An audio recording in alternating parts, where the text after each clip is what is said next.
Hi hello നമസ്കാരം, എല്ലാവർക്കും പുതിയൊരു വീഡിയോയിലേക്ക് സ്വാഗതം. ഫെബ്രുവരിയിൽ മോട്ടറോളയുടെ സൈഡിൽ നിന്ന് മോട്ടറോള G04 എന്ന് പറയുന്ന ഈ ഒരു ഫോൺ ഇറങ്ങിയിട്ടുണ്ടായിരുന്നു. ആ ഒരു സമയത്ത് തന്നെ ഞാനിത് വാങ്ങിയിട്ടുണ്ടായിരുന്നു. പക്ഷെ വീഡിയോ ചെയ്യാനായിട്ട് പല കാരണങ്ങൾ കൊണ്ടും വൈകിപ്പോയി. ഇപ്പോൾ ഇനിയും ചെയ്തില്ലെങ്കിൽ ഇത് ചെയ്യലുണ്ടാവില്ല. ഈ ഒരു ഫോണിന്റെ പ്രൈസ് എന്ന് പറയുന്നത് 6999 ആണ്. ഇപ്പോഴും ആ പ്രൈസ് തന്നെയാണ്. 3 മാസം മുന്നും ആ ഒരു പ്രൈസ് തന്നെയായിരുന്നു. ഇനി ഓഫർ കാര്യങ്ങളൊക്കെ വരുന്നുണ്ടെങ്കിൽ ഒരു 500 രൂപയുടെ ഡിസ്കൗണ്ട് കൂടെ എക്സ്ട്രാ വരാറുണ്ട്. കഴിഞ്ഞ ഒരു 2 മാസത്തിന് മുകളിലായിട്ട് ഞാനത് ഉപയോഗിച്ചുകൊണ്ടിരിക്കുകയാണ്. അപ്പോൾ സ്പെക്ക് കാര്യങ്ങളൊന്നും നമ്മൾ ഡീറ്റെയിൽ ആയിട്ട് പോകുന്നില്ല. മെയിൻലി എൻ്റെ ഒരു എക്സ്പീരിയൻസ് തന്നെയാണ് ഞാനിവിടെ ഷെയർ ചെയ്യുന്നത്. അപ്പോൾ വീഡിയോ ഇഷ്ടപ്പെടുകയെന്നുണ്ടെങ്കിൽ ലൈക്ക് ചെയ്യാനും ഷെയർ ചെയ്യാനും കമൻറ്റ് ചെയ്യാനും ബാക്കി വീഡിയോസൊക്കെ ഒന്ന് നോക്കിയിട്ട് മൊത്തത്തിൽ ഇഷ്ടപ്പെടുകയെന്നുണ്ടെങ്കിൽ സബ്സ്ക്രൈബ് ചെയ്യാനും ഒരു മടിയും കാണിക്കരുത്. അപ്പോൾ നമുക്ക് നേരെ വീഡിയോയിലോട്ട് പോകാം. അപ്പോൾ നമുക്ക് പതിവ് പോലെ ഇതിൻ്റെ ഒരു ഇൻ ഹാൻഡ് ഫീൽ ചെയ്യുന്ന തന്നെ തുടങ്ങാം. ഒരു ബോക്സി ഡിസൈനിലാണ് വരുന്നത്. അങ്ങനെ വെയിറ്റോ കാര്യങ്ങളോ ഒന്നും ഫീൽ ചെയ്യുന്നില്ല. ഇതിൻ്റെ ഒരു ക്യാമറ ഡിസൈനൊക്കെ നിങ്ങൾക്ക് ഇവിടെ കാണാം. ആ ഒരു ടിപ്പിക്കൽ മോട്ടോ ഡിസൈനിൽ തന്നെയാണ് വരുന്നത്. 3.5mm ഓഡിയോ ജാക്ക് കൊടുത്തിട്ടുണ്ട്. സി ടൈപ്പ് ആണ് ചാർജിങ് പോർട്ട് വരുന്നത്. അതേപോലെ താഴെ സ്പീക്കർ ഗ്രില്ല് കാര്യങ്ങളെല്ലാം വരുന്നുണ്ട്. സോ ഓവറോൾ കയ്യിൽ പിടിക്കാനും അതേപോലെ ഡിസൈനിൻ്റെ കാര്യത്തിലൊന്നും പ്രത്യേകിച്ച് നെഗറ്റീവുകളൊന്നും പറയാനില്ല. ഈ ഒരു പ്രൈസ് കൂടെ കൺസിഡർ ചെയ്യുമ്പോൾ നല്ല ഒരു ബ്ലൂ കളറൊക്കെയാണ് ഞാൻ എടുത്തത്. കൊള്ളാം, ഇതുവരെ പ്രശ്നങ്ങളൊന്നും വന്നിട്ടില്ല. ഇനി ഇതിൻ്റെ കൂടെ നമുക്കൊരു ആ ഒരു TPU കേസ് വന്നിട്ടുണ്ടായിരുന്നു. അതിപ്പോൾ നല്ല യെല്ലോ കളറായിട്ട് അവിടെ മാറ്റി വെച്ചിട്ടുണ്ട്. ഇനി ഇതിൻ്റെ ഡിസ്പ്ലേയുടെ സൈഡിലോട്ട് വന്നു കഴിഞ്ഞാൽ കുറച്ച് നെഗറ്റീവുകൾ അവിടെ പറയാനുണ്ട് കേട്ടോ. കാരണം നല്ല അത്യാവശ്യം വലിയൊരു ബെസൽസ് ഇവിടെ വരുന്നുണ്ട്. പ്രത്യേകിച്ച് ഈ ഒരു ചിഹ്നം എന്ന് പറയുന്ന സംഭവമൊക്കെ നല്ല പോലെ ഇവിടെ കൊടുത്തിട്ടുണ്ട്. പിന്നെ ഇതിൻ്റെ ഏറ്റവും വലിയ നെഗറ്റീവ് എന്താണെന്ന് അറിയോ? ഞാൻ അതിൽ നിന്ന് തന്നെ തുടങ്ങാം. പലപ്പോഴും ഇതിൻ്റെ ബ്രൈറ്റ്നസ് നമ്മളിപ്പോൾ ഓട്ടോ ബ്രൈറ്റ്നസ്സിൽ ഇട്ട് കഴിഞ്ഞാലും നല്ല വെയിലത്ത് പോയാലും ആ ഒരു ഓട്ടോ ബ്രൈറ്റ്നസ് എന്ന് പറയുന്ന ഒരു പരിപാടി ഇതിൽ പ്രോപ്പറായിട്ട് വർക്ക് ചെയ്യുന്നില്ല. പലപ്പോഴും ഇത് കാണാത്തൊരവസ്ഥ വരുന്നുണ്ട്.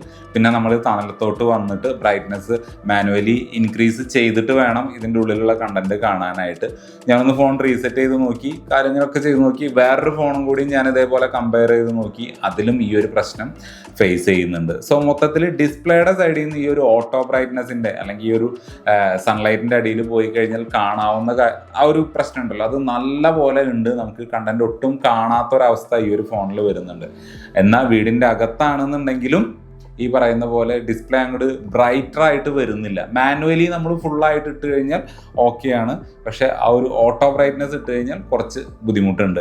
6.5 ഇഞ്ച് വരുന്ന IPS LCD ഡിസ്പ്ലേ ആണ് കൊടുത്തിരിക്കുന്നത്. ഈ ഒരു ഫുൾ ബ്രൈറ്റ്നസ്സിൽ ഇട്ടിട്ട് യൂട്യൂബിൽ നിന്നോ അല്ലെങ്കിൽ മറ്റു OTT പ്ലാറ്റ്ഫോമിൽ നിന്നൊക്കെ നമ്മൾ കണ്ടന്റ് കാണുമ്പോൾ കുഴപ്പമില്ലാതെ ആ ഒരു പ്രശ്നമില്ലാതെ കാണാൻ പറ്റുന്നുണ്ട്. 4K ഔട്ട്പുട്ട് ഒന്നും ഇതിലില്ല കേട്ടോ. മീൻസ് 4K കണ്ടന്റുകളൊന്നും കാണാനായിട്ട് സാധിക്കില്ല. ഇനി ഇതിന്റെ ഓഡിയോ സൈഡിലോട്ട് വന്നു കഴിഞ്ഞാൽ നല്ല ലൗഡറാണ്. നല്ല ലൗഡർ എന്ന് പറഞ്ഞു കഴിഞ്ഞാൽ നല്ല ലൗഡറാണ്. ഡോൾബി അറ്റ്മോസിന്റെ ടോണിങ് കാര്യങ്ങളെല്ലാം വരുന്നുണ്ട്. ഒരു രസമില്ല കേട്ടോ സൗണ്ട്. അതായത് ഇങ്ങനെ ഭയങ്കര ലൗഡ് ആകുമ്പോഴുള്ള പ്രശ്നം ഉണ്ടല്ലോ, ആ ഒരു ടോണിങ് പ്രോപ്പറായിട്ട് കിട്ടുന്നില്ല.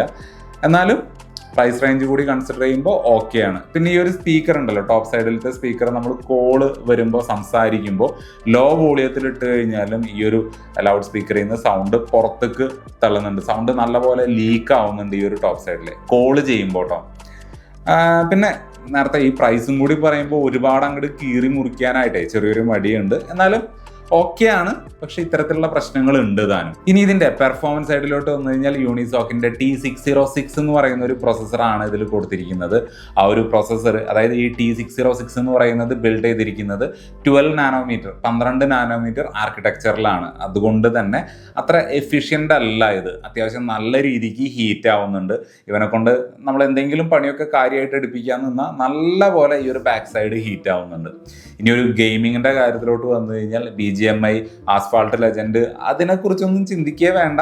ഇനി അഥവാ കളിക്കുകയാണെന്നുണ്ടെങ്കിൽ വണ്ടി ഓടുന്നുണ്ട്. പക്ഷെ അത്യാവശ്യം നല്ല പറയണ്ടല്ലോ, നല്ല പോലെ സ്റ്റക്ക് ആവുന്നുണ്ട്. ഫ്രെയിം ഡ്രോപ്പ് കാര്യങ്ങളെല്ലാം അതും വരുന്നുണ്ട്. ഇപ്പോൾ temple run, subway surfer, candy crush saga അതുപോലുള്ള ഗെയിമുകളൊക്കെ കളിക്കുകയാണെങ്കിൽ ഒരു കുഴപ്പമില്ല, നമുക്ക് സുഖമായിട്ട് കളിക്കാൻ പറ്റും. ആ കൊടുക്കുന്ന പൈസയ്ക്കുള്ള ചെറിയ ചെറിയ സംഭവങ്ങളൊക്കെ ഉണ്ട്. അതല്ലാതെ വലിയൊരു ആനത്തലൊന്നും ഇതിൽ നിന്ന് പ്രതീക്ഷിക്കേണ്ട.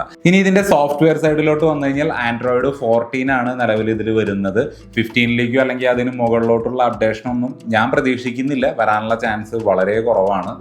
ഇനി സോഫ്റ്റ്വെയറിന്റെ സൈഡിലോട്ട് വന്നു കഴിഞ്ഞാൽ ഇത് കിട്ടിയ സമയത്ത് അത്യാവശ്യം കുറച്ച് ബ്ലോട്ട്വെയേഴ്സ് കാര്യങ്ങളെല്ലാം ഉണ്ടായിരുന്നു. പക്ഷെ ഒരു തരത്തിലുള്ള റെക്കമെൻഡേഷൻസോ ആഡ്സോ കാര്യങ്ങളോ പോപ്പപ്സ് അങ്ങനെയുള്ള സംഭവങ്ങളൊന്നും ഇതിൽ വരുന്നില്ല.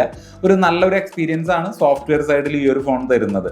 അതുകൂടാതെ അവരുടെ ജസ്റ്റേഴ്സ് സംഭവങ്ങളുണ്ടല്ലോ, ഇങ്ങനെ കുലുക്കി കഴിഞ്ഞാൽ ഫ്ലാഷ് ഓൺ ആവുന്ന പരിപാടിയൊക്കെ ഉണ്ടല്ലോ, എന്താ ഈ ഒരു സംഭവം അതേപോലുള്ള കാര്യങ്ങളൊക്കെ ഇതിലും വരുന്നുണ്ട്. ഇനി ബാറ്ററി സൈഡിലോട്ട് വന്നു കഴിഞ്ഞാൽ 5000 mAh ബാറ്ററിയാണ് കൊടുത്തിട്ടുള്ളത്.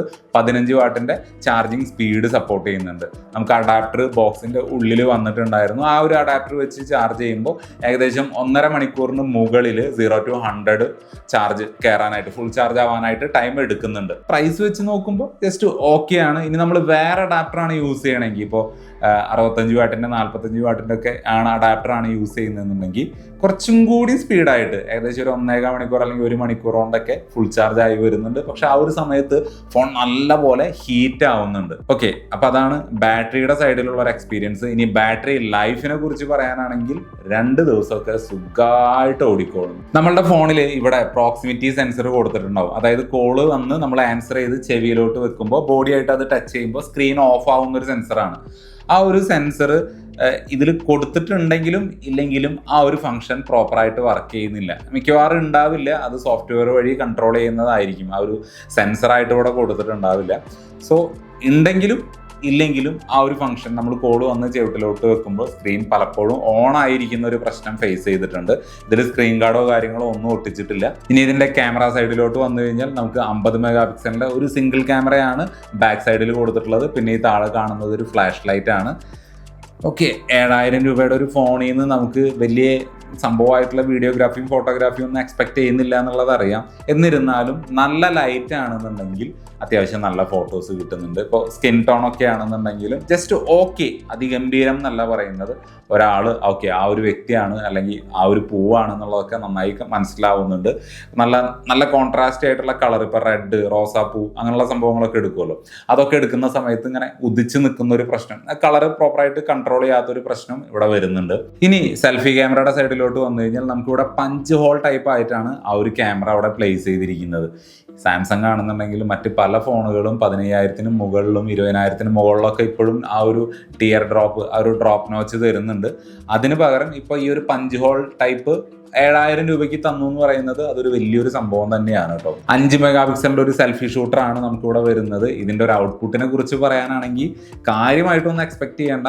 നല്ല ലൈറ്റിംഗ് കണ്ടീഷൻ ആണെന്നുണ്ടെങ്കിൽ നമുക്ക് കുഴപ്പമില്ലാത്ത ഫോട്ടോസ് കിട്ടും. ഈ ഒരു പ്രൈസ് റേഞ്ചിൽ അത് ഓക്കെ ആണ്. ഇനി വീഡിയോ കോളിംഗ് പർപ്പസ് ആണെന്നുണ്ടെങ്കിൽ അവിടെയും പ്രശ്നമൊന്നുമില്ല കേട്ടോ. അത്യാവശ്യം നല്ല രീതിക്ക് നല്ല ലൈറ്റ് ഉണ്ടെന്നുണ്ടെങ്കിൽ നമുക്ക് അവിടെ വിളിക്കുന്ന ആൾക്ക് നമ്മുടെ ഫേസ് ഒക്കെ കാണാനായിട്ട് സാധിക്കും. സോ ആ ഒരു പർപ്പസിന് പ്രത്യേകിച്ച് നെഗറ്റീവ് പറയാനായിട്ടൊന്നുമില്ല. ഇനി ഇതിന്റെ കണക്ടിവിറ്റി സൈഡിലോട്ട് വന്നു കഴിഞ്ഞാൽ ഇതൊരു 5G ഡിവൈസ് അല്ല. ഇതിൽ 4G വരെ മാക്സിമം സപ്പോർട്ട് ചെയ്യുള്ളൂ.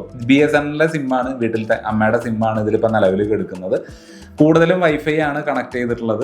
എന്നിരുന്നാലും നമ്മൾ പുറത്തൊക്കെ പോകുന്ന സമയത്ത് നെറ്റ്വർക്ക് റിസപ്ഷന്റെ കാര്യത്തിലൊന്നും പ്രത്യേകിച്ച് നെഗറ്റീവ് ഒന്നും പറയാനില്ല. അവിടെയൊക്കെ അങ്ങനെ കോള് കിട്ടാത്ത പ്രശ്നങ്ങളോ കോള് ബ്രേക്ക് ആവുന്ന പ്രശ്നങ്ങളൊന്നും അവിടെ വരുന്നില്ല. ബ്ലൂടൂത്ത് വെർഷൻ 5 കൊടുത്തിട്ടുണ്ട്. സോ ആ ഒരു കണക്ടിവിറ്റിയുടെ ഏരിയയിൽ ഈ ഒരു പ്രൈസ്, നമ്മൾ കൊടുക്കുന്ന പ്രൈസിന് വേണ്ട എല്ലാ സംഭവങ്ങളും കൊടുത്തിട്ടുണ്ട്. ഡുവൽ ബാൻഡ് വൈഫൈ കാര്യങ്ങളെല്ലാം വരുന്നുണ്ട്. പിന്നെ എടുത്തു പറയേണ്ടത് ഈ ഒരു 3.5mm ഓഡിയോ ജാക്ക് ഉള്ളത് കൊണ്ട് തന്നെ വയേർഡ് ഹെഡ്ഫോൺ യൂസ് ചെയ്യാനുള്ള, പ്രത്യേകിച്ച് പഴയ ആളുകൾക്കൊക്കെ ബ്ലൂടൂത്ത് കൊടുത്തു കഴിഞ്ഞാൽ കുറച്ച് ബുദ്ധിമുട്ടാണ്. സോ അവർക്ക് ആ ഒരു വയേർഡ് ഹെഡ്സെറ്റ് തന്നെ വേണം. സോ ആ ഒരു ഓപ്ഷൻ ഇവിടെ കൊടുത്തിട്ടുണ്ട്. ഈ ഒരു ഡിസ്പ്ലേയുടെ ബ്രൈറ്റ്നെസിന്റെ ഇഷ്യൂ പലപ്പോഴും അതെനിക്ക് നല്ല പോലെ ബുദ്ധിമുട്ടായിട്ടുണ്ട്. പിന്നെ ഒരു പ്രോക്സിമിറ്റി സെൻസറിന്റെ പ്രശ്നം, അതും പ്രോപ്പറായിട്ട് പലപ്പോഴും വർക്ക് ചെയ്യുന്നില്ല. ഹീറ്റിങ്ങിന്റെ ഇഷ്യൂ, ഈ 3 പ്രശ്നങ്ങളാണ് ഏറ്റവും കൂടുതൽ ഞാൻ ഈ ഒരു ഫോണിൽ നിന്ന് ഫേസ് ചെയ്തിട്ടുള്ളത്. സോ ഇത്രയൊക്കെയാണ് ഈ ഒരു ഫോണിനെ കുറിച്ച് എനിക്ക് പറയാനായിട്ടുള്ളത്. ഇനി എന്തെങ്കിലും പോയിന്റ് ഞാൻ വിട്ടുപോയിട്ടുണ്ടെങ്കിൽ നിങ്ങൾക്ക് കമന്റ് ആയിട്ട് ചോദിക്കാം, അതല്ലെങ്കിൽ ഇൻസ്റ്റാഗ്രാമിൽ മെസ്സേജ് അയക്കാം. അപ്പോൾ വീഡിയോ ഇഷ്ടപ്പെടുന്നുണ്ടെങ്കിൽ ലൈക്ക് ചെയ്യാനും ഷെയർ ചെയ്യാനും ചാനൽ സബ്സ്ക്രൈബ് ചെയ്യാനും ഒരു മടിയും കാണിക്കരുത്. അടുത്തൊരു വീഡിയോയിൽ വീണ്ടും കാണാം. Good bye.